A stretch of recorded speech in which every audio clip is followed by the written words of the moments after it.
El Estado uruguayo se constituye con un genocidio, el de los pueblos originarios, el de la nación charrúa, genocidio que quedó impune, genocidio que generó grandes riquezas para determinados sectores militares y latifundistas, y que esos sectores han controlado la política nacional tanto en épocas de autoritarismo como en épocas de supuesta democracia, ¿no? Nosotros crecemos viendo distintas formas de impunidades, por llamarlo de alguna forma. Durante toda la década del 90 hubo una negación muy fuerte, ¿no? Mi abuelo que vive en Canelones, en Atlántida, en un balneario de Canelones, le tocaba encontrarse alguna vez durante la década del 90 con una de las personas que lo tuvo cautivo durante 9 años, que lo torturó en el supermercado, ¿no? En la cola del supermercado. Y han limitado las posibilidades emancipatorias de gran parte de la sociedad, y cuando siempre consideraron pertinente, bueno, desplegaban sus propias lógicas represivas. Y entender que fue el terrorismo de todo y que nos afectó a todos y todas, no solo la gente que militaba, que estuvo presa, que estuvo torturada, que claramente en sus cuerpos y en sus vidas y en sus familias eso se sintió mucho más recrudecidamente, más cruelmente, pero en fundamental en cómo nos construyó y nos disciplinó como sociedad.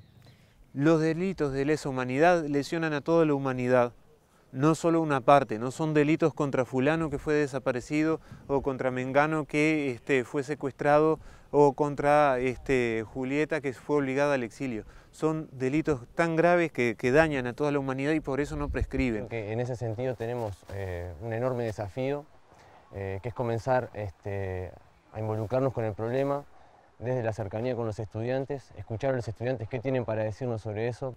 Y particularmente lo que tiene que ver con la población LGBTI, nosotros desde nuestro colectivo hemos venido trabajando en una línea que tiene que ver con visibilizar no solamente los relatos y las vivencias de estas personas que tuvieron que atravesar ese periodo de facto y de represión, ¿no? Que tuvo un componente muy especial para esta población, para nuestra población en particular, que tiene que ver con el disciplinamiento de los cuerpos y de los deseos, ¿no? Que esas personas se veían obligadas en ese momento a estar en una doble situación de clandestinidad, digamos, ¿no?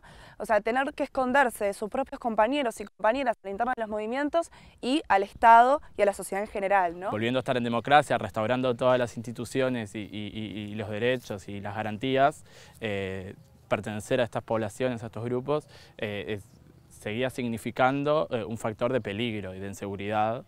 Que es algo que inclusive la izquierda está teniendo como un problema de contar el relato porque perdimos, porque nos ganaron en muchos niveles, y eso es algo que tenemos que empezar a asumir y tomarlo como un dato para repensar la estrategia, la táctica y el encuentro entre todos y todas.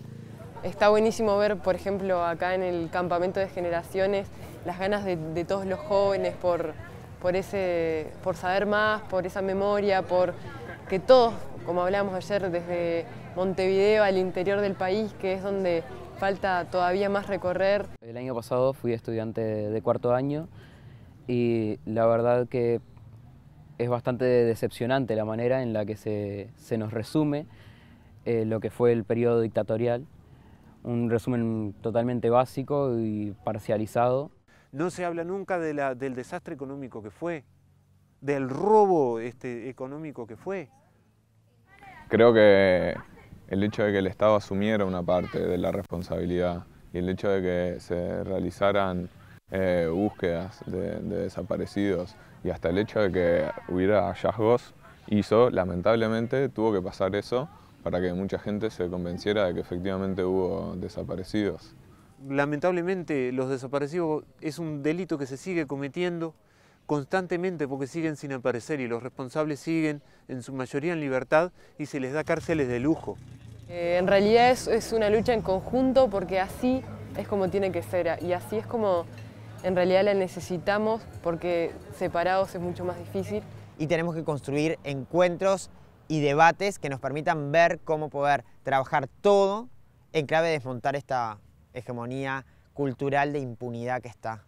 Me parece que estamos en un estancamiento y tenemos que presionar al Estado para salir de él, pero sobre todo algo mucho más difícil que instaurar una ley, que es cambiar la cabeza de las personas y ponerse en algo tan simple o no, de ponerse en el lugar del otro y de tratar de imaginar que no tenemos las garantías para que eso no vuelva a suceder, de realmente ser conscientes de eso.